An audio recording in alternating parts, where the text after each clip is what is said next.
Dear friends and masters, welcome back to our channel Oneness Vegetarianism. నా పేరు స్వప్నేశ్వరి. ముందుగా మనందరి గురువైన డాక్టర్ బ్రహ్మశ్రీ పితామహ పత్రి సార్కి నా యొక్క అనంత కోటి ఆత్మ ప్రణామాలు. సత్యలోకవాసులకి, దివ్యలోకవాసులకి, మహాకారణలోకవాసులకి, నక్షత్రలోకవాసులకి, ఏంజల్స్కి, మహావతార్ బాబాజీకి, బుద్ధ భగవానుడికి, రామ్తా మాస్టర్, మహా ఉపాధ్యాయుడు, మాస్టర్ టీచర్, ఇమోటల్ గురువైన తండ్రికి నా యొక్క అనంత కోటి ఆత్మ ప్రణామాలు. ఈ వర్తమాన క్షణంలో ఉన్న సమస్త సృష్టిలో ఉన్న యావత్ గురుమండలకి, కాంతి మాస్టర్స్కి, ఇమోటల్ గురువులకి అందరికీ నా యొక్క అనంత కోటి ఆత్మ ప్రణామాలు. నా స్వయానికి కూడా నా యొక్క హృదయపూర్వకమైన కృతజ్ఞతలు మాస్టర్స్. మరి ఇప్పుడు మన ముందుకు రాబోయే మాస్టర్ శాంత మేడంకి సాదరంగా వెల్కమ్ చేద్దాం మాస్టర్స్.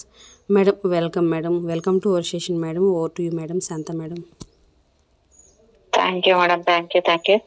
ముందుగా మన గురువు గారైన బ్రహ్మర్షి పితామహ పత్రిశ్వర్ గారికి, స్వర్ణమాల పత్రి మేడం గారికి నా ఆత్మ ప్రణామాలు, కృతజ్ఞతలు, ధన్యవాదాలు తెలియజేసుకుంటూ విశ్వంలోని గురువులందరికీ కూడా నా ఆత్మ ప్రణామాలు, కృతజ్ఞతలు, ధన్యవాదాలు.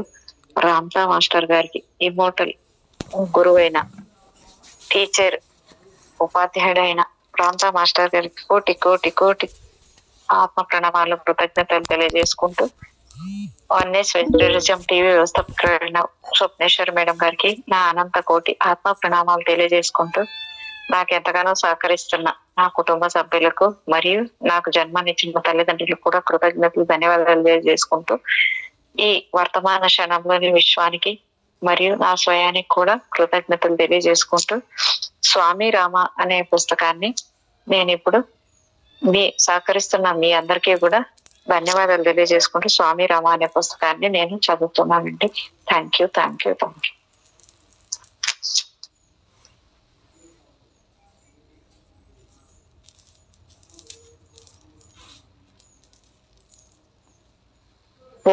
బోలే బాబాజీ వద్దకు తిరిగి వెళ్ళిన తర్వాత వెంటనే అడిగాడు, ఈ కంకర్య బాబా ఎవరు?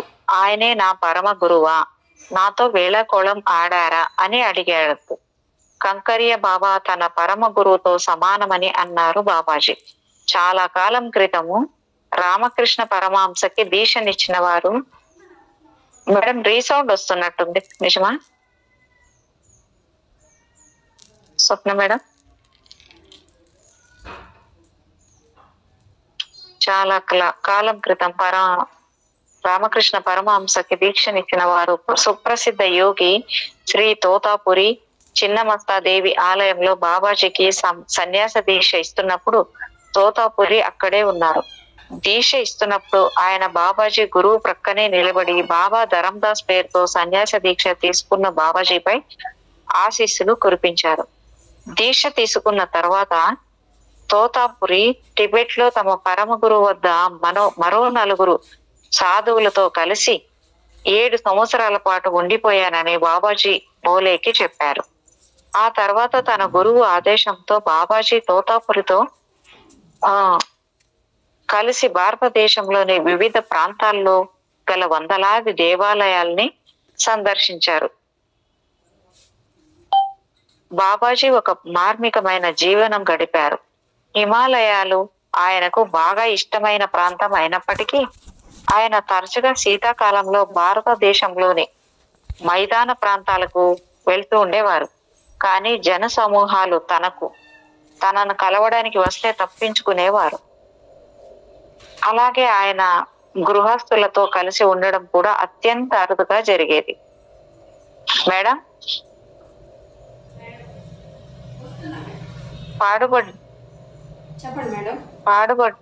మేడం రీసౌండ్ వస్తున్నట్టు నాకు అనిపిస్తుంది, ఏమన్నా మీకుందా? ఏం లేదు మేడం. ఓకే మేడం, నాకే వినిపిస్తున్నట్టుగా అనిపిస్తుంది మేడం కొంచెం. ఓకే ఏం లేదు. Okay madam.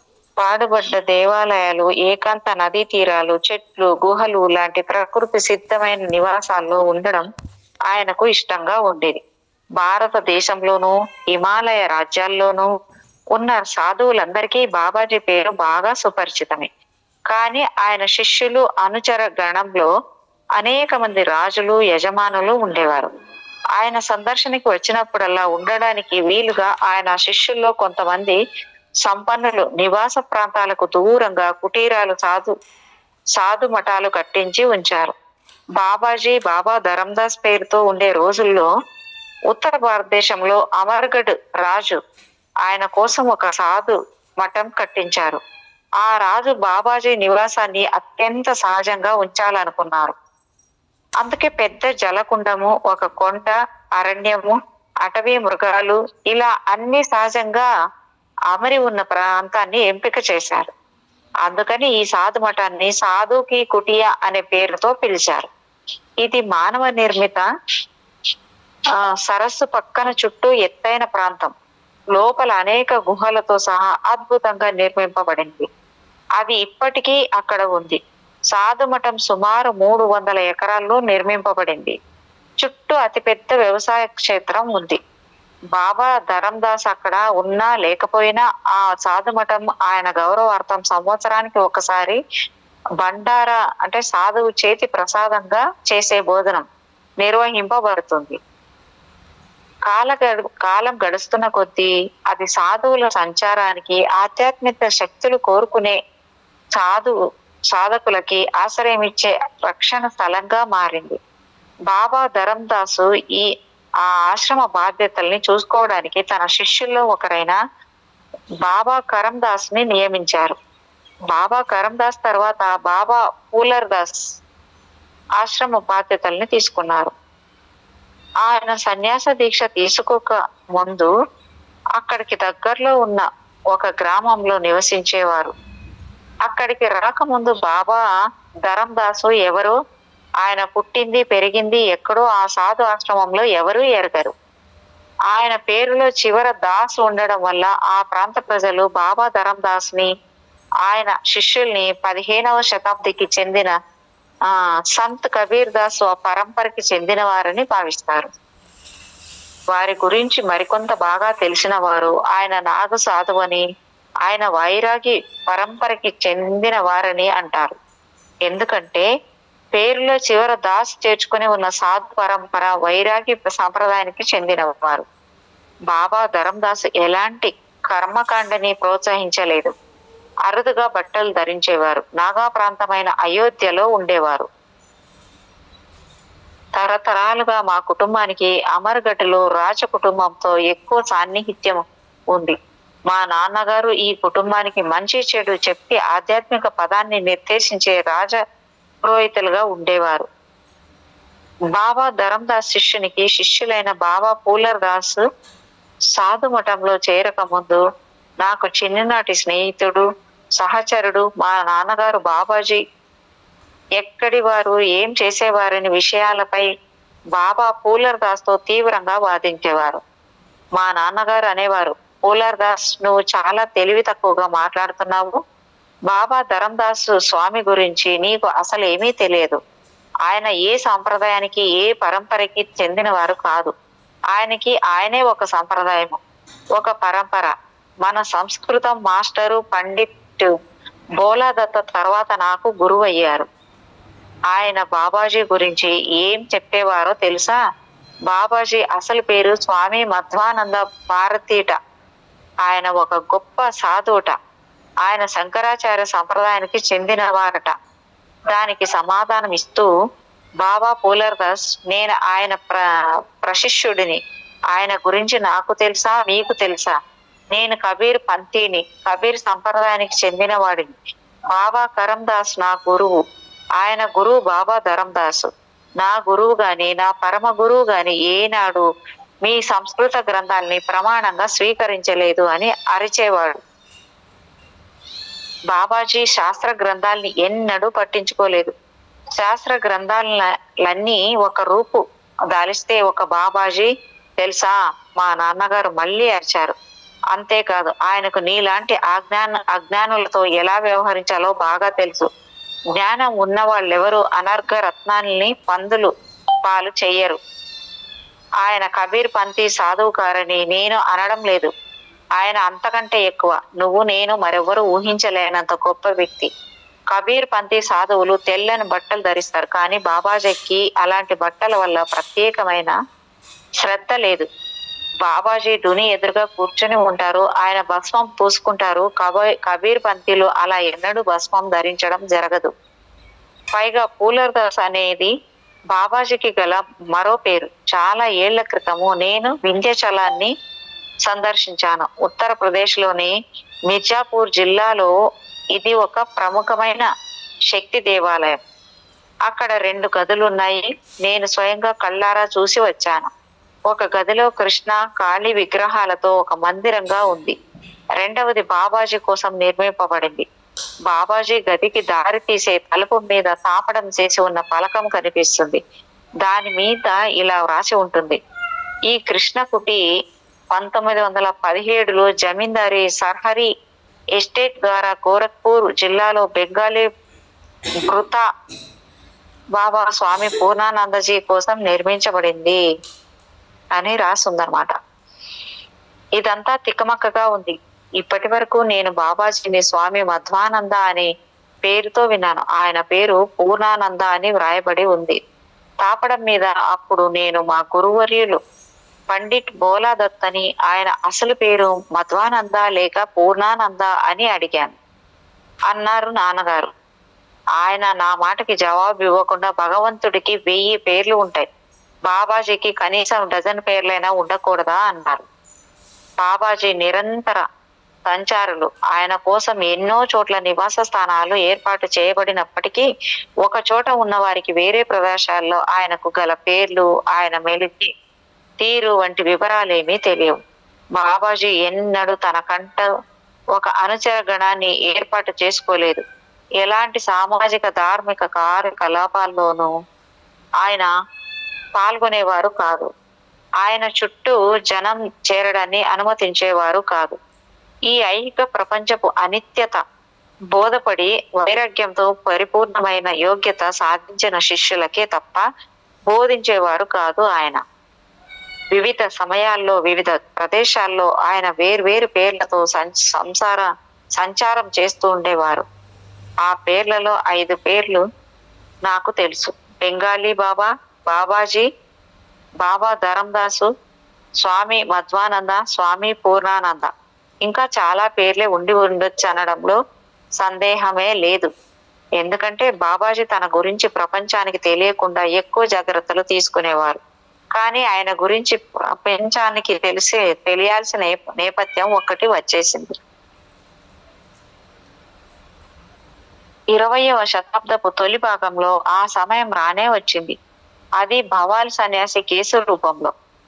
ఈ రోజు వరకు ఆ కేసు భారతదేశంలో సంచలనం రేకెత్తించిన విచిత్రమైన విచారణగా పేర్కొనడం జరుగుతోంది. న్యాయస్థానానికి వచ్చిన అత్యంత సంచలనాత్మకమైన కేసు ఇది.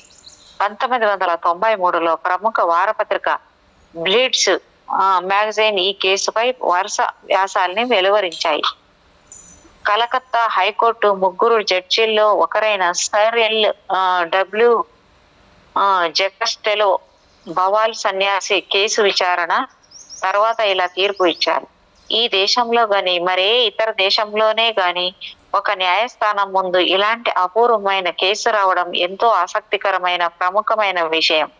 చట్ట చరిత్రలోనే ఇదొక అపురూపమైన కేసుగా నిలిచిపోతుండడంతో ఆశ్చర్యమే లేదు. ప్రీవీ కౌన్సిల్లో సన్యాసి వైపు వాదనలు జరిపిన డిఎన్ ప్రిట్ బార్లో ఇప్పటిదాకా సాగిన తన సుదీర్ఘమైన విజయవంతమైన వృత్తి జీవితంలో ఇలాంటి వింత కేసును ఎన్నడూ వాదించలేదని తెలిపాడు. ఇలాంటి వింత కేవలం భారతదేశంలోనే జరగడానికి అవకాశం ఉంది అన్నాడు. ప్రిన్స్ భవాల్ సన్యాసి బాబా ధరందాస్ శిష్యుడు, బోలేకి గురుబాయి. అతడు ఈ ఐహిక ప్రపంచాన్ని విడిచిపెట్టడం, సన్యాసి కావడం అత్యంత అపూర్వమైన పరిస్థితుల్లో జరిగింది. బ్లీడ్స్ ఈ కేసును గురించి ఇలా వ్రాసింది: బెంగాల్లోని అత్యంత సంపన్నమైన జమీందారీ ఇల్లు ఒక జమీందారు వారసుడు మృతుడిగా ప్రకటింపబడ్డాడు. అతడికి శతాబ్ది తొలి దశకం చివరలో సంప్రదాయ విధానంలో దహన సంస్కారాలు జరపబడ్డాయి. 12 ఏళ్ల తర్వాత చాలా వింతగా అతడు తిరిగి ప్రత్యక్షమయ్యాడు. అతడి సోదరి నాయనమ్మ అతడిని గుర్తించారు. కానీ అతడి భార్య అతడిని మోసగాడంటూ తిరస్కరించింది. తన ఆస్తి మీద తనకు హక్కు కావాలంటూ అతడు 3వ దశాబ్దం చివరలో కేసు ఫైల్ చేశాడు. ఆ కేసుపై చివరికి జూలై 1946లో ప్రీవీ కౌన్సిల్ తీర్పు ఇచ్చింది. ఈ బవాల్ సన్యాసి కేసు లాంటి కేసు ప్రపంచ న్యాయ చరిత్రలోనే అద్వితీయమైనదిగా పేర్కొనబడింది. ఈ కేసులో చనిపోయిన ప్రిన్స్ అంటే రామ్ కుమారుడు ప్రిన్స్ ని తిరిగి బ్రతికించింది బాబాజీయే కావడంతో అనేకమైన విషయాలపై చర్చల ఊహాగానాలు నడిచాయి. నిజంగానే అలాంటి అద్భుతాలు జరుగుతాయా? అలాంటి గురువులు నిజంగానే ఈ ప్రపంచంలో ఉన్నారా? వాళ్ళని గుర్తించడం ఎలా జరుగుతుంది? బాబా దర్శన్ దాసు ఆయన శిష్యులు అటార్నీలకు సంబంధించిన కఠినాతి కఠినమైన ప్రశ్న పరంపరని తట్టుకుంటూ సాక్ష్యం ఇచ్చారు. భవాల్ సన్యాసి ఎలా కనుగొనబడ్డారో, ఏ విధంగా ఆయనని బ్రతికించడం జరిగిందో, ఎలా ఆయన సన్యాసి దీక్ష తీసుకున్నారో, ఎలాంటి శిక్షణ పొందారో, మళ్ళీ తన ఇంటికి ఎలా పంపబడ్డారో తెలియజేశారు. కొన్నేళ్ల అనంతరము ఈ కేసు తుది తీర్పు వెలువడింది. ఆపై 2 రోజుల తర్వాత భవాల్ సన్యాసి ఆకస్మికంగా మరణించాడు.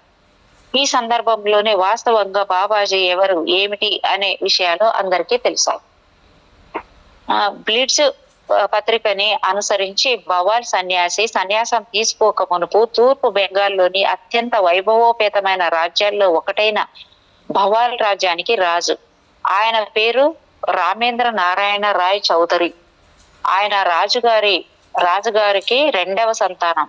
ప్రజలంతా ఆయనను మేజో కుమార్ అంటే 2వ కుమారుడు అని పిలిచేవారు. ఆయన తన తల్లిదండ్రులు, ఒక అన్న, ఒక తమ్ముడితో కలిసి ప్రస్తుత బంగ్లాదేశ్ ముఖ్య పట్టణమైన ఢాకాకి 20 మైళ్ళ దూరంలో ఉన్న జయదేవ్పూర్ లో ఒక విశాలవంతమైన భవనంలో ఉండేవారు. ఈ ప్యాలెస్ రాజా వైభవంతో మెరుపులీనేది. డాన్సింగ్ హాల్స్, మ్యూజిక్ రూమ్స్, ఏనుగు శాలలు, అశ్వశాలలు, ఓ చిన్నపాటి జూ కూడా ఉండేవి. లెక్కలేనంత మంది సేవకులు, 24 గంటలు అందుబాటులో ఉండే డాక్టరు, వందమా గదులు రాకుమారుల చుట్టూ తిరుగుతూ వారి గర్వాన్ని, స్వీయ ప్రాముఖ్యతని గుర్తు చేస్తూ ఉండేవారు. ఇలా ఏం కావాలంటే అది సమకూరే వాతావరణంలో వారికి బోధించడానికి ఎంతో మంది గురువులు రాజమహల్కి వచ్చి వెళ్ళేవారు. మీరు ఆ మాస్టర్ల వద్ద బెంగాలీలోను, ఇంగ్లీష్ లోను తమ పేర్లతో సంతకం చేసుకోవడం దాకా మాత్రమే నేర్చుకోగలిగారు. రాజు 1901 సంవత్సరంలో చనిపోయినప్పుడు రామేంద్రకు కేవలం 17 ఏళ్లే. తండ్రి మరణంతో రాకుమారుడి మీద అప్పటి వరకు ఉన్న ఏ కొద్దిపాటి ఆశలో అవి కూడా లేకుండా పోయాయి. దాంతో అతడి ఇంద్రియ భోగ విలాసాలకి అడ్డు అదుపు లేకుండా పోయింది. రాత్రిళ్ళు మద్యపానంతోనూ, వేశ్యలతోనూ, ఉదయం పూట అశ్వచాలనం, వేట వంటి వ్యాపకాల్లోనూ గడిపేవాడు. 18 ఏళ్లు వచ్చేసరికి రామేంద్ర ఒక అందమైన 13 ఏళ్ల అమ్మాయిని వివాహమాడాడు. కానీ ఈ పెళ్లి అతని సరసన చేరే ఆడవాళ్ల నుంచి తప్పించలేకపోయింది. అతడికి సుఖరోగాలు పట్టుకున్నాయి. అతడి ఆరోగ్యం దెబ్బతిన్నది. తమ ప్యాలెస్ డాక్టరు దాస్ గుప్తా బావమరిది సత్యేంద్రనాథ్ బెనర్జీతో కలిసి వైద్యం కోసం అతడు కలకత్తాకి వెళ్ళాడు. ఆ తర్వాత బావమరిది సలహాతో ఆరోగ్యం మెరుగుపరుచుకునేందుకు తూర్పు హిమాలయాల్లో డార్జిలింగ్కి వెళ్ళాడు. రాకుమారుడి బావమరిది సత్యేంద్ర అన్ని రకాల ఏర్పాట్లు చేశాడు. ప్రిన్స్ ఆ ప్రఖ్యాత బంగ్లా స్టెప్ ఎసైడ్ అంటే ఆ తర్వాతి కాలంలో ఇక్కడ భారతదేశంలో అత్యంత ప్రముఖుల్లో ఒకరైన డిబి చిత్తరంజన్ దాస్ ఇక్కడే ఉన్నారు. మహాత్మా గాంధీ, డాక్టర్ అనిబిసెంట్ డార్జిలింగ్ కి వచ్చినప్పుడల్లా ఇక్కడే ఉండేవారు. అంటే బాంగ్లా స్టెప్ ఎసైడ్ లో ఉన్నాడంట. ప్రిన్స్ ఆరోగ్యం క్షీణించసాగింది. ఓ ప్రక్క రక్త విరేచనాలు అవుతున్నాయి. మరో 3 వారాల్లోపే 8 మే 1909 ఇరు కుటుంబాల వైద్యులైన దాస్ గుప్తా, డార్జిలింగ్ సివిల్ సర్జన్ అయిన లెఫ్టినెంట్ కల్నల్ కల్వర్ట్లు అతడిని మృతుడిగా ప్రకటించారు. దహన క్రియలు మే 9 జరపాలని నిర్ణయించడం జరిగింది. ఒక జల ప్రవాహం తీరంలో చితి సిద్ధం చేయబడింది. శవాన్ని చితి మీద ఉంచారు. శవం మీద కట్టెలు పేర్చారు. కానీ చితి వెలిగించగానే కుండపోత వర్షం అందుకుంది. వర్షం ఆగిన తర్వాత మళ్ళీ చితిమంట రగిలించమని కొంతమంది నౌకర్లకు పురమాయించి రాకుమారుడి బావమరిది, డాక్టరు, మిగతా బంధువులు, స్నేహితులు వర్షంలో తడవకుండా ఉండేందుకు స్థావరం వెతుకుంటూ అక్కడి నుంచి వెళ్లిపోయారు. కానీ అప్పుడు ఆ వర్షం మరింత విపరీతమై చితి వర్షంలో కొట్టుకుపోయింది. జీవాన్ని కట్టేసి ఉంచిన పాడే ఆ ఫలంగా నీటి ప్రవాహంలో తేలుతూ తేలుతూ చివరికి కొట్టుకుపోయింది. పరిచారకులు ఉన్మాదుల్లా దాని వెనక పరుగు పెట్టారు. కానీ దాన్ని వెనక్కి తీసుకొని రాలేకపోయారు. వాళ్ళు ఈ సంగతిని ప్రిన్స్ బావమరిదికి చెప్పినప్పుడు సత్యేంద్ర మొదట ఈ సమాచారాన్ని నమ్మలేదు. దహన క్రియలు పూర్తి అయ్యాయని ప్రకటించాడు. ఆ శవం వాలు ప్రవాహంలో ఎన్నో మైళ్లు కొట్టుకుపోయి మరో 4 సాధువులతో కలిసి బాబాజీ ఉంటున్న గుహ దగ్గర తీరంలో నిలిచింది. ఆ సాయంత్రం ఆ సాధు బృందానికి నదీ తీరంలో ఏదో వింత శబ్దం వినిపించింది. బాబాజీ తన శిష్యుల్లో 2 అక్కడికి పంపాడు. బాబా దర్శన్ దాసు, బాబా లోక్ దాసులు అదేమిటో చూడడానికి వెళ్లారు. అది నదీ తీరానికి కొట్టుకుని వచ్చిన పాడె గురించి దాని చేశారు. ఆ వ్యక్తి తన శిష్యుడని, ఆ శవాన్ని తీసుకొని రావాల్సిందని బాబాజీ తన శిష్యులతో చెప్పారు. ఆ సాధువులు పాడె కట్లని విప్పి శవాన్ని గుహలోకి మోసుకొని వచ్చారు. శవంపై తడిసి ఉన్న బట్టల్ని మార్చి పొడి దుస్తులు వేశారు. ఆ తర్వాత అతడిని దగ్గరలో ఉన్న ఒక గ్రామస్తుడి ఇంటికి చేర్చారు. బాబాజీ అతడి తల వెంట్రుకల్ని పూర్తిగా తొలగించి తల మీద కొన్ని రకాల వనమూలికల్ని కపాల భాగానికి రాశాడు. ఆ మనిషి మెల్లగా శ్వాసించడం మొదలు పెట్టాడు. ఒక మనిషిని ఈ విధంగా రక్షించారనే వార్త గ్రామం అంతా క్షణాల్లో పాకింది. జన సామర్థ్యాన్ని రప్పించుకునేందుకు బాబాజీ తన శిష్యులతో సృహలో లేని ఆ వ్యక్తిని ఇంకా పర్వత పాద ప్రాంతంలోని మరో గ్రామానికి చేర్చమని చెప్పారు. మరో 3 రోజుల్లో అతడికి స్పృహ వచ్చింది. కానీ అతడు పూర్తి మతిమరుపు స్థితిలో ఉన్నాడు. మరికొద్ది రోజుల తర్వాత అతడికి వారితో కలిసి నడిచేంత బలం వచ్చింది. అప్పుడు ఆ సాధువుల బృందం అక్కడి నుంచి వెళ్ళిపోయింది. అంటే మేడం దీని గురించి ఈయన ఇట్లా శవం అయినప్పుడు ఆయన్ని కాల్చడానికి పెట్టినప్పుడు, మేడం వింటున్నారా? ఆయన్ని కాల్చడానికి పెట్టినప్పుడు అక్కడ వర్షం రావడము, అక్కడ నుంచి వాళ్ళు చూస్తూ ఉన్న వాళ్ళందరూ తర్వాత తగలబెట్టమని చెప్పి వెళ్ళడము. తర్వాత ఏమైంది, వాళ్ళు చూస్తున్నట్లే ఇంకా వర్షం జోరైపోయి వాళ్ళు కాపలా ఉన్న వాళ్ళు కూడా ఏం చేయలేని పరిస్థితిలో అది కొట్టుకొని పోవడము, అది కొట్టుకొని పోయి ఈయన ఉన్న చోటుకి వెళ్ళడము, ఇదంతా ప్రణాళిక ప్రకారమే జరిగిందంటారా? ఆయన మళ్ళీ అది కొట్టుకొని వచ్చి అక్కడ తీరంలోకి చేర్చిన తర్వాత ఆయన మళ్ళీ ఆ శవాన్ని తీసుకొచ్చి ఏదో రాసి ఏదో మూలికలేసి ఆయన బతికించడము, ఇవన్నీ ఆయన నాకు శిష్యుడు అనడము, ఇవంతా ప్రణాళిక ప్రకారమే జరిగిందంటారా? చనిపోయిన ఆయన్ని కూడా బతికించాడు.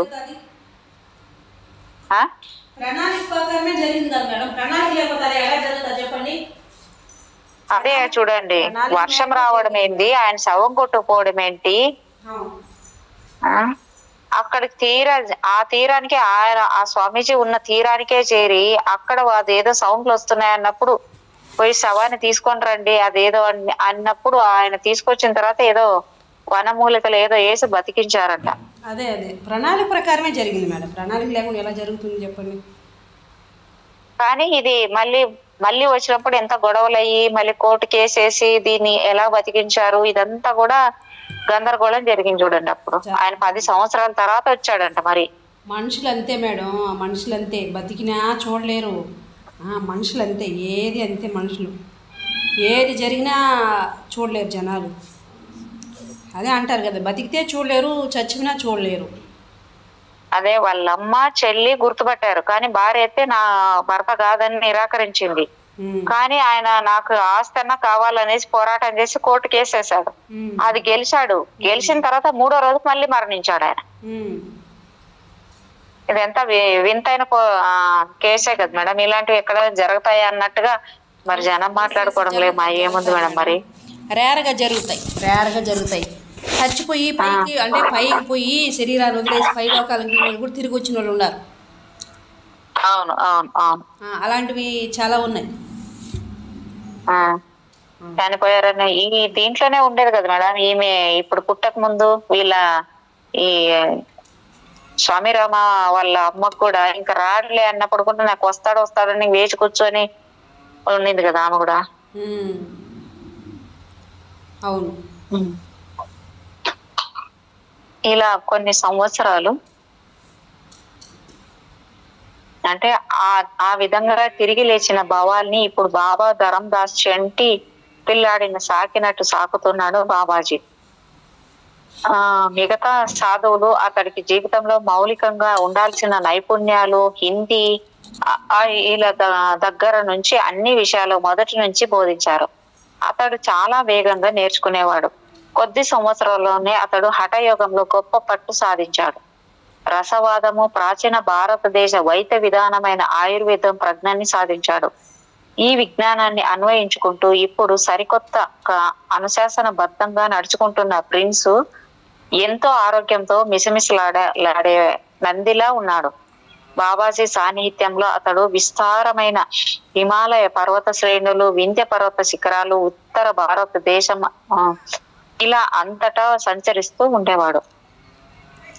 వాళ్ళు కాశ్మీర్లోని పవిత్రమైన అమర్నాథ్ దేవాలయానికి చేరుకునేసరికి సుమారు 4 సంవత్సరాల కాలం పట్టింది. అక్కడ బాబాజీ అతడికి ఒక నియమబద్ధమైన దీక్షని, ఆ తర్వాత మంత్ర దీక్షని కూడా ఇచ్చారు. మంత్ర దీక్ష పొందిన తర్వాత ప్రిన్స్ తను ఎక్కడ పుట్టాడో, తన తల్లిదండ్రులు ఎవరో ఈ విషయాలన్నీ తెలుసుకోవాలని ఆరాట పడసాగాడు. బాబాజీని అతడు అనేక సందర్భాల్లో అడిగాడు కూడా. కానీ అతడికి బాబాజీ నుంచి ఒకే ఒక సమాధానం వచ్చేది: సరైన సమయం రాని నేనే నిన్ను మీ ఇంటికి దింపుతాను. ఇలా కొన్ని సంవత్సరాలు జరిగిపోయాయి. బాబాజీ నేపాల్లోని ప్రిన్స్ స్వామితో కలిసి బ్రచ్చత్రలో నివసించసాగారు. అప్పుడు ఏంటి మేడం? ఇంకేం కుటుంబము తల్లిదండ్రులు ఊరు అనే దానికన్నా ఆ చాప్టర్ అక్కడ అయిపోయింది. ఇది కొత్త జీవితం కదా. ఇప్పుడు ఆయనే తల్లి ఆయనే తండ్రి అవ్వాలి, అంతేగాని ఇంక వేరే తల్లిదండ్రులు ఏం కావాలా?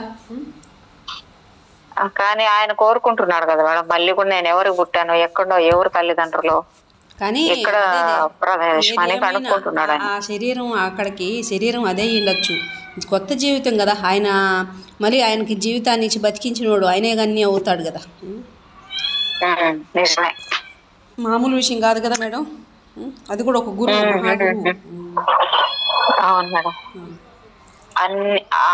ఇలా కొన్ని సంవత్సరాలు జరిగిపోయాయి. బాబాజీ నేపాల్లో ప్రిన్స్ స్వామితో కలిసి బ్రచ్చత్రలో నివసించసాగారు. అప్పుడు ఆ స్వామికి తన ఇల్లు ఢాకాకి దగ్గరగా తూర్పు బెంగాల్లో ఎక్కడో ఉండాలని గుర్తుకొచ్చింది. బాబాజీ ఇది వినగానే వెళ్ళు, ఇంటికి వెళ్లే సమయం ఆసన్నమైంది అన్నారు.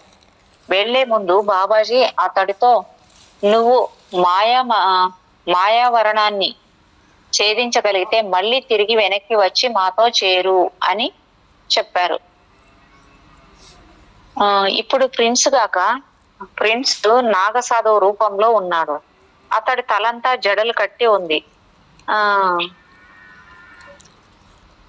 ఇలాంటి మీద అంటే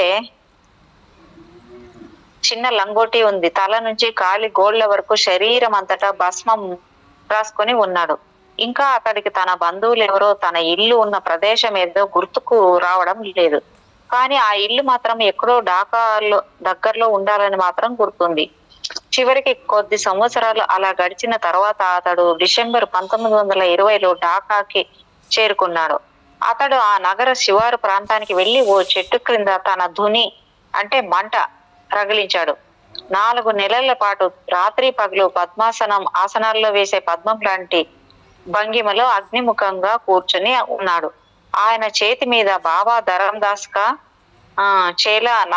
బాబా ధరందాస్ నాగా శిష్యుడు అనే పచ్చబొట్టు ఉంది. ఆ నాగా సాధువుకి ప్రిన్స్ రామేంద్రకి చాలా దగ్గర పోలికలు ఉన్నాయని, అతడే ప్రిన్స్ భవాల్ అని ప్రజలు కనిపెట్టారు. ఈ వార్త కార్చిచ్చులా వ్యాపించింది.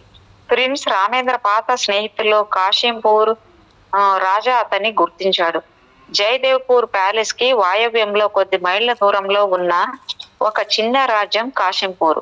ప్రిన్స్ అక్కడే పెరిగాడు.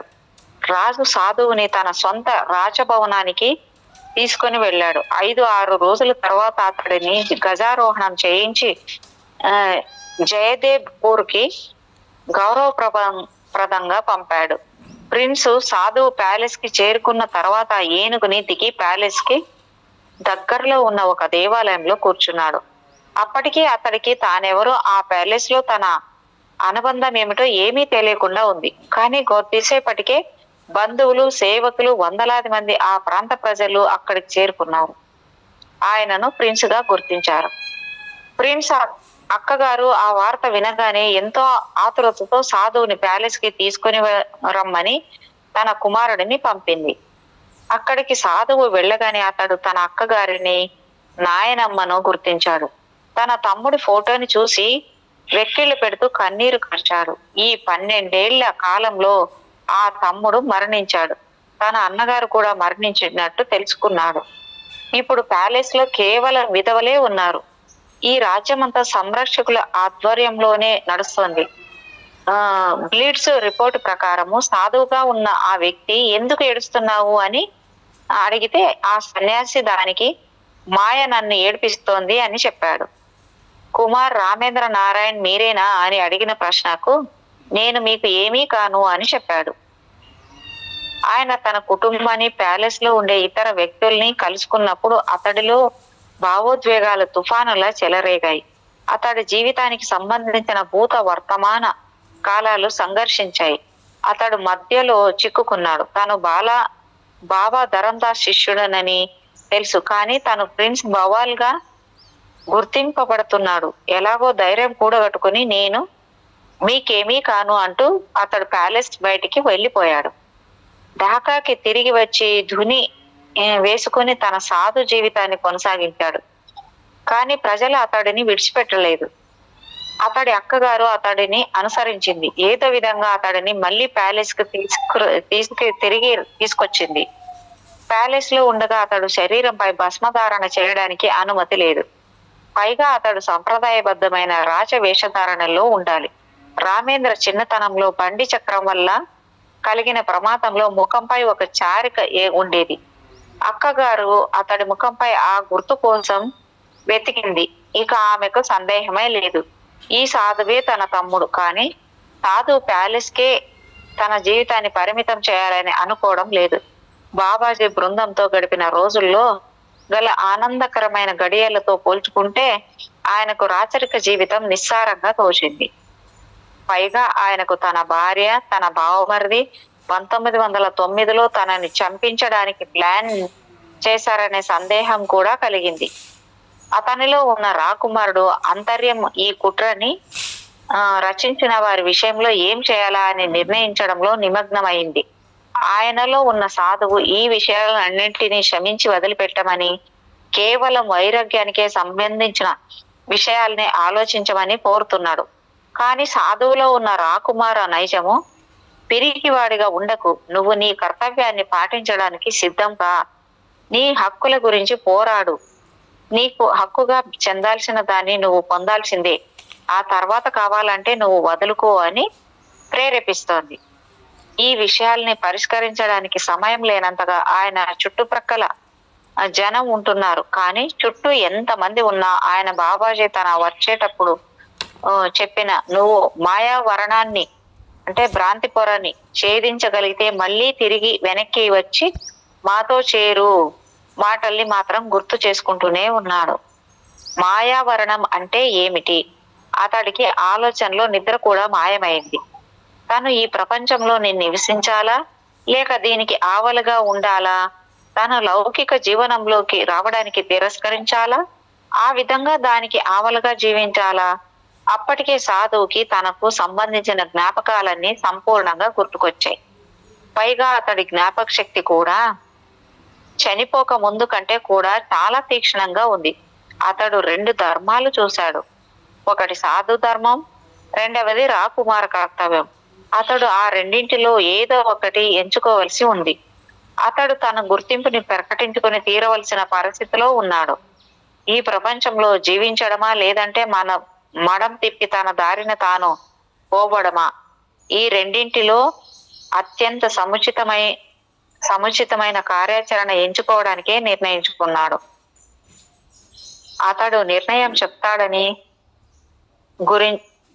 గురించి ఎదురు చూసి అలసిపోయిన ప్రిన్స్ అక్కగారు ఒకరోజు ప్యాలెస్ ఎదురుగా గుమ్మిగూడిన జనాన్ని ఉద్దేశించి తనే రాజకుమారుడిననే వాస్తవ్యాన్ని ప్రకటించమని కోరింది. అలా చెప్పడానికి అతడు ఒప్పుకోకపోతే తను ఆమరణ నిరాహార దీక్ష చేస్తానని చెప్పింది. అతడు సాధుగా ఉన్నప్పటికీ ఉన్న నిజం మాట్లాడమని కోరింది. అందువల్ల 1921 మే 4వ తేదీ నాటి సాయంత్రం భవాల్ సన్యాసిగా ప్రసిద్ధికెక్కిన ఆ వ్యక్తి జనం గుంపు ముందుకొచ్చాడు. ఎవరో అడిగారు గుంపులోంచి, మీ పేరేమిటి అని. దానికి అతడు రామేంద్ర నారాయణ రాయ్ చౌదరి అని సమాధానం ఇచ్చాడు. మిమ్మల్ని పెంచిందెవరు? అలోక, ఆయన జవాబిచ్చాడు. ఆయన చిన్నప్పుడు అలోక పాలిచ్చి పెంచిన దాసి. తక్షణమే వేలాది గొంతులు రెండవ రాకుమారుడికి జయ జయధ్వానాలు పలుకుతూ గాలిలో ప్రతిధ్వనించాయి. మేజవ్ కుమార్కి జయ అని. పవాల్ రాజు తిరిగి తన రాజ్యానికి తిరిగి రావడంతో ప్రజలంతా పట్టరాని సంతోషంతో ఉన్నారు. ఆయనకు ఎన్నో రకాల బహుమానాలు తీసుకొచ్చారు. పన్నులు కట్టడం ప్రారంభించారు. ఆయన ప్యాలెస్ కి వచ్చిన నాటి నుంచి ఆయన భార్య మాత్రం ఒక్కసారి కూడా ఆయనని చూడడానికి రాలేదు. ఆమె సోదరుడు అతడిని ఒక మోసగాడుగా జమకట్టి తిరస్కారంగా మాట్లాడసాగారు. ఈ నాగా సాధువు నిజంగానే తన రాజ్యాధికారం కోసం న్యాయస్థానం ముందుకు వెళ్ళబోతున్నట్టు వాళ్ళకి తెలిసింది. ఆమె తమ్ముడు సత్యేంద్ర సంరక్షకుల ద్వారా అదుపు చేయబడుతున్న revenue board secretary mister H లెత్ బ్రిడ్జ్ ని కలుసుకుని Darjeeling civil surgeon doctor Das Gupta, lieutenant colonel Calvert, Darjeeling deputy commissioner mister Crawford సంతకాలున్న ప్రిన్స్ డెత్ సర్టిఫికెట్ చూపించాడు. అతడు స్కాటిష్ యూనియన్ ఇన్సూరెన్స్ కంపెనీ నుంచి తన సోదరి ప్రిన్స్ భార్య తరపున డెత్ బెనిఫిట్ పొందిన పేపర్లను కూడా అతడు చూపించాడు. Governor, executive council, revenue commissioner సలహా మేరకు సత్యేంద్ర తూర్పు బెంగాల్లోని చదివే ఆంగ్లేయుల సొంత daily news paper the Englishman పత్రిక ఎడిటర్ కి రెండవ రాకుమారుడు రామేంద్ర చనిపోయిన సంఘటన అంతా పూర్తి వివరాలతో ఒక లేఖ రాశాడు. ఇక ఆనాడు సర్వత్రా భవాల్ సన్యాసి ఎవరనే ఒక లేఖ రాశాడు. ఇక అతడికి అనుకూలంగాను ప్రతికూలంగాను సాక్ష్యాలు కోర్టుకి ఇవ్వబడ్డాయి. ఇక ఆనాడు సర్వత్రా భవాల్ సన్యాసి ఎవరనే విషయం మీద వేడిగా వాడిగా చర్చలు జరిగాయి. అతడికి అనుకూలంగాను ప్రతికూలంగాను సాక్ష్యాలు కోర్టుకి ఇవ్వబడ్డాయి. చివరికి 1921 జూన్ 3వ తేదీన రెవెన్యూ కోర్టు సాధువుని ఒక మోసగాడిగా తీర్పునిస్తూ ఈ విధమైన నోటీసు జారీ చేసింది. 12 ఏళ్ల క్రితం డార్జిలింగ్ టౌన్ లో రెండవ రాకుమారుడు భవాల్ దహనం చేయబడినట్లు ఒక తిరుగులేని సాక్ష్యం రెవెన్యూ బోర్డు దగ్గర ఉంది. కాబట్టి దాన్ని అనుసరించి తనను తాను రెండవ కుమారుడుగా చెప్పుకుంటున్న ఈ సాధువు ఒక మోసగాడు. అతడిని ఎవరైనా అద్దెలు లేదా చందాలు దానాలు చేసేవారు తమ సొంత రిస్క్ తోనే అలా చేయవలసి ఉంటుంది అని తెలియజేయడానికి ఆ నోటీసు ఇవ్వబడుతుంది. ఈ నోటీసును స్థానిక బజారులో డప్పులు మోగిస్తూ చదివి ప్రజలకు తెలియజేయడం జరిగింది. దాంతో అల్లర్లు మొదలయ్యాయి. పోలీసులు కాల్పులు జరిగాయి. వాటితో ఒక మనిషి చనిపోవడం, అనేక మంది గాయపడడం కూడా జరిగింది. సన్యాసికి తెలియజేస్తున్న వారందరిపైన కేసులు నమోదయ్యాయి. కానీ కేసు విచారణకు వచ్చిన తర్వాత మద్దతుదారులపై నేరారోపణ తొలగించబడింది. 1921 ఆగస్టులో పక్కనున్న బడ్వాన్ రాజ్యం నుంచి రాజు అభ్యర్థన మేరకు బాబాజీ ఢాకా వచ్చి తన శిష్యుడిని ఎలా కనుగొనడం జరిగిందో, అతడికి ఎలాంటి శిక్షణనివ్వడం జరిగిందో, తిరిగి ఆయనని ఇంటికి ఎలా పంపించడం జరిగిందో వివరంగా తెలియజేశారు. ఈ లోపు ప్రిన్స్ గుర్తింపు విషయంగా ప్రిన్స్ అక్కగారు నాయనమ్మ కూడా క్రియాశీలకంగా పనిచేశారు. జూలై 1922 నాయనమ్మ ప్రిన్స్ భార్య అయిన బిభాబతికి ఒక లేఖ వ్రాసింది. నీ కళ్ళతో నీవే చూడు. కులీనుడైన నా భర్త ఉన్నత కుటుంబ గౌరవం, కీర్తి ప్రతిష్టల్ని కాపాడాల్సిన బాధ్యత న్యాయ ప్రకారం ధర్మం ప్రకారం నీదే. కానీ ప్రిన్స్ భార్య ఈ ఉత్తరాన్ని తీసుకోవడానికే తిరస్కరించింది. ఆమె తన తమ్ముడితో కలిసి ప్రిన్స్ ని చంపడానికి కుట్ర చేసిందనే విషయం నిజమే ఉంటుందని, అందువల్లే ప్రిన్స్ ని మోసగాడిలా నిరూపించడానికి ఎంతకైనా తెగిస్తుందని నాయనమ్మ అప్పుడు నమ్మింది. అప్పుడు ఆమె కలెక్టర్ జేజే డ్రమ్మండ్ ని కలిసింది. ఆయన ఢాకా పాలనా విభాగంలో ఉన్నతాధికారి. ఆయనకు విషయం అంతా తెలియజేసి దీన్ని పరిష్కరించడానికి ప్రజ్ఞావంతులైన 6 లాయర్లని నియమించమని, వీలైతే భారతదేశంలోని 6 హైకోర్టుల నుంచి ఒక్కో లాయర్ని పిలిపించండి అని కోరింది. దీనికి అయ్యే ఖర్చుని తాను తన సొంత నిధుల నుండి ఇప్పిస్తానని చెప్పింది ఆమె. భవాల్ సన్యాసి కూడా తన మనసులో నిశ్చయించుకున్నాడు. ఆయన గెలిచే తీరాలని భావించాడు. తను ఈ ప్రపంచాన్ని వదిలేస్తాడు, కానీ విజయం సాధించిన తర్వాతే. కొన్ని వ్యావహారిక కారణాల వల్ల ఆయన కలకత్తాలో ఉండడం మొదలు పెట్టాడు. మధ్యలో ఢాకాకి 2 సార్లు వెళ్లి రావాల్సి వస్తే వెళ్లి వచ్చిన భవాల్ సన్యాసి 1924 నుంచి 1929 వరకు కలకత్తాలోనే ఉన్నాడు. ఆ కాలంలో స్వాతంత్ర పోరాటం కీలకమైన దశలో ఉంది. ఆయన బెంగాల్లో గొప్ప ప్రముఖుడైన ఆయన రాజకీయాల్లో పాల్గొనలేదు, కానీ ఆయన జాతీయ ఉద్యమం వైపు మొగ్గు చూపేవాడు. అతడి బావమరిది సత్యేంద్ర బ్రిటిష్ అధికారులకి విధేయుడుగా ఉండేవాడు. అయితే ఆయన పేరు ఎప్పుడూ ప్రజల నోళ్లలో నానుతూ ఉండేది. రాజకీయంగా స్వాతంత్ర లక్ష్యం కోసం ప్రజలు ఎలా సామూహికంగా స్పందన తెలియజేసేవారో, రాజకీయ పరిధిని దాటి భవాల్ సన్యాసి కోసం ఆ ప్రాంత ప్రజలు అలాంటి సామూహిక స్పందన తెలియజేసేవారు. 1929 అక్టోబర్లో భవాల్ సన్యాసి ఢాకాకి వెళ్లిపోయారు. అక్కడ ఆయన తన అక్కగారితో కలిసి ఉంటూ భవాల్ రాజ్యానికి బకాయి పడిన అద్దెలు, పన్నులు వసూలు చేయసాగాడు. సత్యేంద్ర ఏదో పట్టాన క్రిమినల్ కోడ్ 144 సెక్షన్ క్రింద సాధువుని జయదేవ్పూర్ టౌన్ లోకి ప్రవేశం లేకుండా నిషేధిస్తూ ఉత్తర్వులు జారీ చేయించగలిగాడు. ఆ తర్వాత ఈ నిషేధాజ్ఞలు మొత్తం భవాల్ రాజ్యానికి కూడా విస్తరించబడ్డాయి. చివరికి 1930 మొదట్లో ప్రిన్స్ ఎంతో మంది పెద్ద పెద్ద లాయర్లను సంప్రదించి తన రాజ్యంపై తాను అధికారంలోకి రావడానికి ఢాకా సెషన్స్ కోర్టులో కేసు అప్పీల్ చేశాడు. ప్రిన్స్ కి లీడింగ్ కౌన్సిల్ బీసీ చటర్జీ. అతడు అప్పటికే ఎన్నో రాజకీయపరమైన కేసుల్ని విజయాలు సాధించిన దిట్ట. ఈ కేసు 24 ఏప్రిల్ 1930లో కోర్టుకెక్కింది.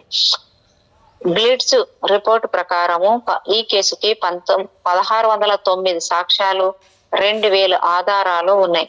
అన్ని మతాలు, జాతుల నుంచి సాక్ష్యం ఇవ్వడం కోసం వచ్చారు. వారిలో 21 ఏళ్ల నుంచి 100 ఏళ్ల వరకు ఎంతో మంది వ్యక్తులు ఉన్నారు. సాక్ష్యం ఇవ్వడానికి వచ్చిన వారిలో హిందువులు, ముస్లింలు, సిక్కులు, పార్సీలు, క్రిస్టియన్లు, బౌద్ధ మతస్థులు, జంతు ప్రేమికులు, నాగసాధువులు, భూతియాలు అంటే టిబెటన్లు ఉన్నారు. కొంతమంది ఆంగ్లేయులు, డాక్టర్లు, లాయర్లు, శిల్పులు, ఫోటోగ్రాఫర్లు, జమీందారులు, రైతులు, వడ్డీ వ్యాపారులు, ప్రొఫెసర్లు, పండితులు, జాలర్లు, గుర్రపు బండి నడిపేవారు, మావటులు, అశ్వపాలకులు ఉన్నారు. కొంతమంది తర్పీదు వాళ్ళు, వేశ్యలు కూడా ఉన్నారు. రాకుమారుని విషయంగా విపరీతమైన లైంగిక వాంఛల గురించిన సమాచారాన్ని వారు కోర్టుకి సాక్ష్యం ఇచ్చారు.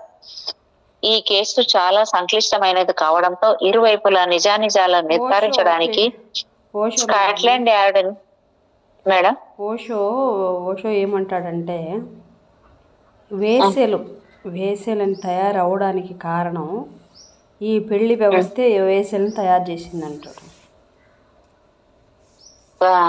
అంటే ఆయన ప్రకారం పెళ్లి అనేది ఒక మంచిది కదనా మేడం? మంచిది కాదని కాదు, పెళ్ళి అనేది పేరు. అంటే పెళ్ళి అవసరం లేదంటాడు ఆయన. పెళ్ళి అవసరం లేదు, ప్రేమ లేనిదే పెళ్ళెందుకు? ప్రేమ అర్థమైంది. ప్రేమ అనేది సత్యం, ప్రేమ అనేది అవసరం, పెళ్ళి అనేది అవసరం కాదు. ఒక భయంతో పెళ్ళిని క్రియేట్ చేసి సృష్టించారు అని చెప్తాడు ఆయన. అందుకని ఈ భూమి మీద అందరూ వేషలు లేకపోతే రకరకాలుగా స్త్రీలు అలా ముద్రపడి అలా బతకడానికి కారణం ఈ పెళ్లి వ్యవస్థే అంటాడు. పెళ్ళి ఎందుకు అవసరం? బిడ్డలు ఎందుకు అవసరం? అసలు మీకు ప్రేమలు ఉన్నాయా? మీకు ప్రేమ అంటే ఏంటి అసలు తెలుసా మీకు? ప్రేమ ఉండాలి, ప్రేమగా అర్హతుంది, పెళ్ళికి కాదు. పెళ్ళి అసలు పెళ్ళే కాదంటాడు, వ్యభిచారాలు అంటాడు. పెళ్ళి అని ఒక వ్యవస్థ, దీంతో ఒక వ్యభిచారం, పెళ్ళే కాదు, వ్యాపారాలు ఇవి. వ్యభిచారాలు వ్యాపారం నిజమే. తప్ప పెళ్లి కాదంటాడు. అంటే ఏ స్త్రీలకైతే వాళ్ళకి ఇష్టపూర్వకంగా పెళ్లిళ్ళు కూడా జరగడం లేదు కదా మేడం, చాలా మటుకు ఇప్పుడైతే జరుగుతున్నాయి కానీ అప్పట్లో అస్సలు లేవు. కానీ ఇష్టం అనేది పక్కన పెడితే మేడం, నిజం ప్రేమ ఆయన ఏం చెప్తాడు, డివైన్ లవ్ చెప్తాడు ఆయన. అర్థమైంది? డివైన్ లవ్లో పెళ్లి లేదు. ప్రేమ అంటే ఇష్టం అంటే మళ్ళీ కోరిక కిందకు వస్తుందండి. ఏదో ఆస్తులు చూసి పర్సనాలిటీని చూసి ఇష్టపడడం అది కాదు ప్రేమ అంటే. ప్రేమ అంటే ఏంటో తెలుసా? మీరు ప్రేమించుకోవడానికి అర్హులు, ప్రేమించుకుంటున్నారా? ప్రేమ ఉందా మీలో? ప్రేమ అనేది తెలుసుకోవాలి, ప్రేమించాలి, ప్రేమలో బ్రతకాలి. అంతేకాని ప్రేమతో బ్రతకడానికి పెళ్ళి ఎందుకు అంటాడు ఆయన. చాలా నిజమే. కానీ ఇప్పుడు డివైనిటీ ఉన్నోళ్ళకి మాత్రమే ఇది అర్థమవుతుంది మేడం, ఇప్పుడు అందరికీ అర్థం కాదు కదా ఇది. అందుకే కదా చెప్తున్నాడు మీరు అది సంసారం కాదు, అది వ్యభిచారం అంటాడు ఆయన. ఇలాగే చెప్పాడు మేడం, వ్యభిచారం అది. ఇలాంటి సిద్ధాంతాలను ఆయన చెప్పాడు కాబట్టి ఆయన చాలా వ్యతిరేకించారు కదా మేడం ఆయన. వాళ్ళు ఎంత వ్యతిరేకించినా సత్యం చెప్పాడు మేడం. ఎంత నిగూఢ, ఎంత సత్యం అంటే ఎంత లోతు నిగూఢంగా ఉంటుందంటే అందరికీ అర్థం కాదు. ఓషోని అర్థం చేసుకోవడం మామూలు విషయం కాదు. అదే పత్రి సార్ అన్నట్టు ఆయన స్థితిలో ఉన్న వాళ్ళకే కదా ఆయన అర్థమవుతాడు. ఎవరికి అర్థమవుతాడు ఓషో? ఏమి జ్ఞానం అంటే చాలా డెప్త్ ఉంటుంది. ఏది చెప్పినా అదే చెప్తాడు ఆయన. సబ్జెక్ట్ ఏదైనా చాలా డెప్త్ ఉంటుంది ఓషో. చాలా చెప్పాడు మేడం, చాలా చెప్పాడు. చాలా బాగుంటుంది మేడం అసలు. ఆయన గురించి కూడా కొంచెం చదవాలి మేడం, ఓషో గురించి ఏం తెలియదు నాకైతే. ఎస్ మేడం, చాలా మేడం. ఓషో మామూలు విషయం కాదు మేడం. అసలు ఆయన సెక్స్ గురించి చెప్పలేదు. ఎలా ఉండాలి ఎలా ఉండద్దని చెప్పాడే తప్ప కానీ అసలు నిజంగా చెప్పాలంటే ఆయనకు అది ముద్ర పడిపోయింది. సెక్స్ అనే ముద్ర పడిపోయింది. అసలు ఆయన నువ్వు ఇలా చెయ్యి అని ఆయన ఏం చెప్పలా. ఎలా ఉండాలి, అసలు ఎందుకు ఎలా ఉండాలి, ఎందుకు ఉండద్దని చెప్పాడు ఆయన. అది ఆయనే కాదు మేడం, ఏ మహానుభావులు ఎంతమందిని ఆయన కబీర్ ఏం పేరు కబీర్ దాస్ కావచ్చు, చాలామందిని చంపేశారు కదా. ఓషోని సరే ఓకే ఓషోని ఇలా చెప్పాడని చంపేశారు. వాళ్ళంతా ఎందుకు చంపేశారు మేడం? అది కాదు. ఎవరైతే సత్యం చెప్తారో, ఎవరైతే జ్ఞానులు ఉన్నారో, ఎవరైతే యోగులు ఉన్నారో అలాంటి వాళ్ళని పెట్టరు భూమి మీద. ఎందుకంటే ఈ దౌర్భాగ్యం దాపరించింది. ఈ డార్క్ చీకటి శక్తులు కాంతిని భరించలేవు కాబట్టి అలా చేస్తాయి. మీకు అవన్నీ కాదు మేడం, అవన్నీ కాదు. కానీ ఓషో కళ్ళు అంటే చూడండి మేడం, నాకు కళ్ళు అంటే అబ్బా, అవి కళ్ళు కావు మేడం. చూడండి, ఒక సూర్యచంద్రుడు ఒక కళ్ళు ఆ ఫోటోలోనే కళ్ళకేసి చూడలేము అసలు. అలా ఉంటాయి ఆయన కళ్ళు. ఒక నిప్పుల్లాగా నిప్పులు కక్కిన ఇలా ఉంటాయి చూడండి ఆ కళ్ళు. ఏమి తేజస్సు ఆ కళ్ళులో నుంచి, ఏమి ఎనర్జీ ఆ కళ్ళులో నుంచి, బా ఎట్లా ఉంటాయి చూడండి కళ్ళు. మిగతా అంతా కదా ఆయన కళ్ళే మొత్తానికి చూడండి. చాలా అద్భుతంగా. Okay madam, okay. బాబాజీ 1921లో ఢాకాకి వచ్చిన 5 రోజుల పాటు ఉన్నారు. ఆ సమయంలో బాబాజీ స్టేట్మెంట్స్ రికార్డ్ చేయబడ్డాయి. వాటిని కోర్టులో చదవడం జరిగింది. బాబాలి సన్యాసి తనను సాధు బృందం ఎలా రక్షించిందో, వారు తనని ఎలా బ్రతికించారో, తన గురుదేవులు బాబా ధరందాస్ తనని తిరిగి తన ఇంటికి ఏ విధంగా పంపారో అంతా వివరంగా తెలియజేశాడు. ఈ సాక్ష్యాన్ని ఆ తర్వాత బాబాజీ శిష్యులు బాబా దర్శన్ దాసు, బాబా లోక్ దాసు, బాబా ప్రీతం దాస్ లాంటి వారు బలపరిచారు. ప్రిన్స్ అక్కగారు, నాయనమ్మ, వదిన, చుట్టుపక్కల రాజ్యాల రాజ కుటుంబాల సభ్యులు, వందలాది సేవకులు, ఇంకా తన రాజ్యంలోని ఇతర వ్యక్తుల సాక్ష్యంతో సాధువుని బవాల్ రాకుమారిగా గుర్తించడం జరిగింది. 24 ఆగస్టు 1936 కోర్టు ఆ వ్యక్తి రాకుమారుడేనని తీర్పు ఇచ్చింది. ఆ తీర్పు ప్రకారం నిర్ధారింపబడిన విషయాలు ఇలా ఉన్నాయి. ప్రిన్స్ కు విషం ఇవ్వబడింది. అతడి శవాన్ని శ్మశానానికి తీసుకుని వెళ్లారు. కానీ భారీ వర్షంతో ఆ మంటలు ఆరిపోయాయి. ప్రిన్స్ బావమరిది సత్యేంద్ర అతడిని హతమార్చడానికి కుట్ర పన్నాడు. ఈ తీర్పు వినగానే ఢాకా పౌరులు, జయదేవ్పూర్ వాసులు ప్రిన్స్ స్వామి విజయాన్ని 3 రోజుల పాటు జరుపుకున్నారు. అంటే ప్రిన్స్ చచ్చిపోయాడనే ఆ ఇప్పుడు ప్రిన్స్ రాజా రామేంద్ర నారాయణ రాయ్ చౌదరిగా అధికారికంగా సింహాసనాన్ని అధిష్ఠించాడు. ఆయన భార్య తన తమ్ముడి మాటల్ని తలకెక్కించుకొని తన భర్తని గుర్తించడానికి నిరాకరించింది. 5 అక్టోబర్ 1936 రాజా మహేంద్రవరం రామేంద్ర భార్య, అతడి తమ్ముడి భార్య, ఆమె దత్తపుత్రుడు, సంరక్షక బృందం అంతా కలిసి కలకత్తా హైకోర్టులో అప్పీలు చేశారు. అందులో వాళ్ళ అటార్నీలు ముందు వచ్చిన తీర్పుని ఎగతాళి చేస్తూ ఇలా వాదించారు. చనిపోయిన వ్యక్తి శిరస్సుని ముండనం చేసి ఉండి లేని బట్టల్లో ఉన్న నాగసాధువు ఒకడు ఇక్ష్వాకుల కాలం నాటి ఔషధమేదో రాసినంత మాత్రాన్ని ఈ ప్రజ్ఞావంతుడైన న్యాయమూర్తి అభిప్రాయం ప్రకారం ఒక శవంలో ప్రాణం తిరిగి వస్తుందా అని ఉంది అందులో. మరో 4 ఏళ్ల వాదోపవాదాల తర్వాత 25 నవంబరు 1940 పాత తీర్పే వర్తిస్తుందని తీర్పు చెప్పబడింది. ప్రిన్స్ భార్య, మరదలు ఈ సంగతిని ఇంతటితో వదిలిపెట్టదలుచుకోలేదు. వాళ్ళు హైకోర్టు తీర్పుని ఛాలెంజ్ చేస్తూ లండన్ లోని ప్రీవీ కౌన్సిల్లో అప్పీల్ చేశారు. అక్కడ 28 బృహత్ గ్రంథాల ప్రింటెడ్ కోర్టు సమాచార రికార్డులు, 700 ఫోటోగ్రాఫ్లను అధ్యయనం చేసిన తర్వాత ప్రీవీ కౌన్సిల్ ఈ అప్పీల్ ని 30 జూలై 1946 కొట్టేసింది. రాజా రామేంద్ర సాధించిన తుది విజయం సమాచారం ముందుగా కేబుల్ ద్వారా ఆగస్టు 1న తేదీన అతని సొలిసిటర్ కి అందించింది. ఆ సమయానికి కలకత్తా నుంచి ఢాకా వరకు వార్తాపత్రికలన్నీ ఈ వార్తనే ప్రముఖంగా ప్రచురించాయి. ఆయనకు విజయం దక్కుతుందని ప్రతి ఒక్కరూ ఊహించారు. కానీ దక్కిన విజయానికి ఆయనకి ఏమాత్రం సంతోషం కలగలేదు. కోర్టు ఆయనని బవాల్ రాకుమారుగా గుర్తించిన ప్రజలంతా ఆయనను తన రాకుమారుడిగా చూస్తూ తన రాకకు ఎంతో ఆనందాన్ని వ్యక్తం చేస్తున్న ఆయన అంతర్యంలో తానొక నాగా సాధువు అని, తాను బాబా ధరందాస్ శిష్యుడనని తెలుసు. కలకత్తాలో ఉన్న ఆయన నివాస స్థానం అంతా ప్రజా సందోహంతో, ఇసుక వేస్తే రాలనంత జనంతో నిండిపోయింది. అభినందనలు చెప్తూ వేలాది టెలిగ్రాములు వచ్చి పడుతున్నాయి. కానీ ఆయన లోపల గాఢమైన ధ్యాన స్థితిలోకి వెళ్ళిపోతున్నారు. మాయని జయించడం అంటే ఇదేనా? నా పాత్రను నేను బాగా పోషించానా?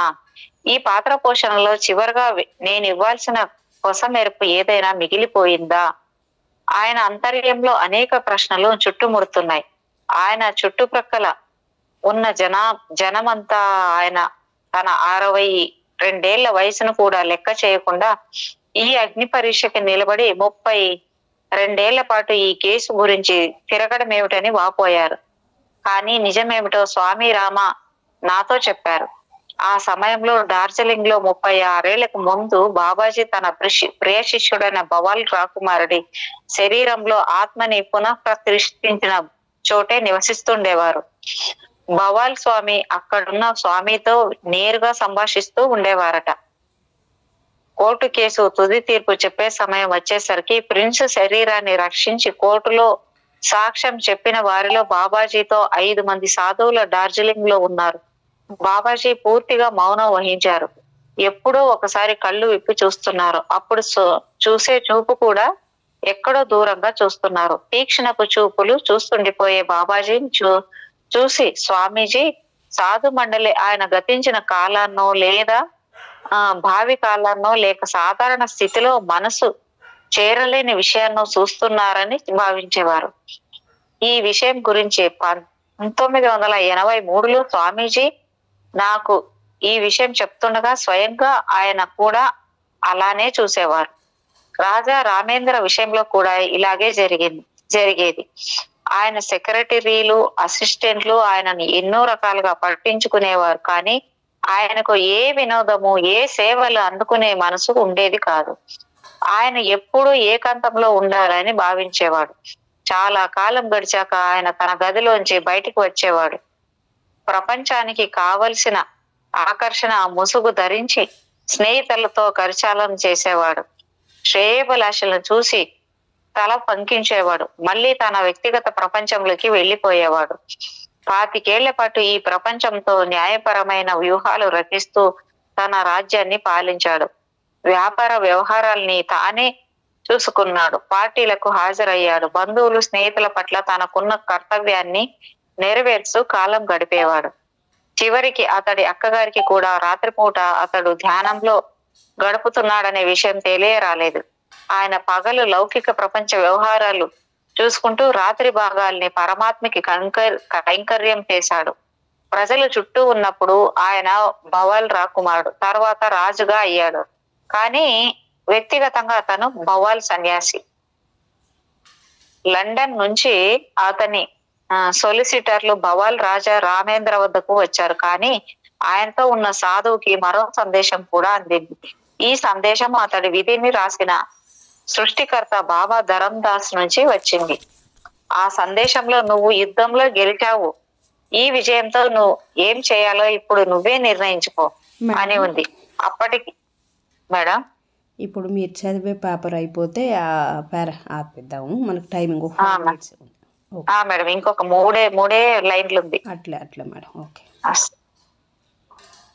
నువ్వు యుద్ధంలో గెలిచావు, ఈ విజయంతో నువ్వు ఏం చేయాలో ఇప్పుడు నువ్వే నిర్ణయించుకో అని ఉంది. అప్పటికి సరిగ్గా 33 సంవత్సరాల క్రితం తను బాబాజీ నుంచి అమర్నాథ్ లో దీక్ష గ్రహించాడు. తను ఆ సమయంలో తీసుకున్న దీక్ష ముగింపుకి వచ్చింది. చివరిగా ఆ దీక్ష ముగింపుకి పూర్ణాహుతి కావాలి, అంటే చివరిగా ఇచ్చే ఆహుతి కావాలి అనేది ఇక్కడ ఇచ్చారు madam. Thank you madam. Thank you madam. Thank you so much madam. మీకు నా యొక్క హృదయపూర్వకమైన కృతజ్ఞతలు. ఈ వర్తమాన క్షణానికి, ఈ వర్తమానంలో ఉన్న సమస్త చైతన్యానికి, మహామూల చైతన్యానికి నా యొక్క అనంత కోటి ఆత్మ ప్రణామాలు. Thank you so much. Thank you masters. Thank you madam.